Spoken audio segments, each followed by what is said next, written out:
मी धर्मराव बरगालशीत पुजारी, एक ऊस उत्पादक शेतकरी आहे। 2024 आणि 25च्या गळीतात जाणाऱ्या ऊस हंगामाबद्दल मला जर बोलायचं आहे।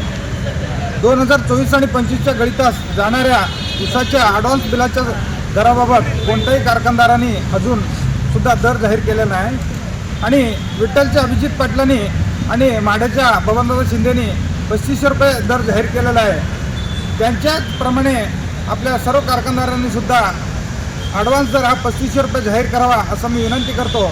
आणि येणाऱ्या काळामध्ये 8 दिवसाच्या आत जर प्रत्येक कारखानदारांनी जर ॲडव्हान्स दराबाबत जर जाहीर केले नाही तर सोलापूर जिल्ह्यामध्ये एक आंदोलन उभारण्याचा आम्ही तयारी करत आहोत।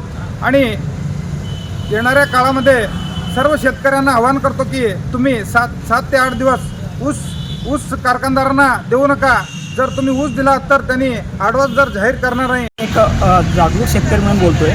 सध्या आपण एक शेतकऱ्यांना जागरूक करणे हा गरजेचं आहे आणि ह्यासाठी आपले प्रेस आहे तो महत्त्वाचा भूमिका निभावणार आहे। भविष्यात आता काय झालं आहे, शेतकऱ्यांना त्यांच्या मालासाठी योग्य पण भाव डिक्लेअर होत नाही। जसं आता ऊसासाठी आपल्याला चांगला भाव मिळाला पाहिजे। 3500 रुपये भाव आम्हाला अपेक्षित आहे, कारण 3500 रुपयेच्या खाली 1 रुपये जरी दिलं तर शेतकरी अक्षरशः कर्जबाजारीत जाईल आणि तो परत आत्महत्येकडे वळेल। त्यापेक्षा शेतकऱ्यांचा काळजी घेऊन एक काळजीचा सरकार आहे आपलं, जे पण त्यांनी आपल्यासाठी चांगलं काम करायला पाहिजे। आता आपल्या देशाचा जर कणा आहे तर ती शेती आहे आणि ही कणा जर वाचवायचा असेल तर शेतकऱ्याला कुठल्याही वस्तूला कुठल्याही प्रॉडक्टला चांगला भाव मिळाला पाहिजे।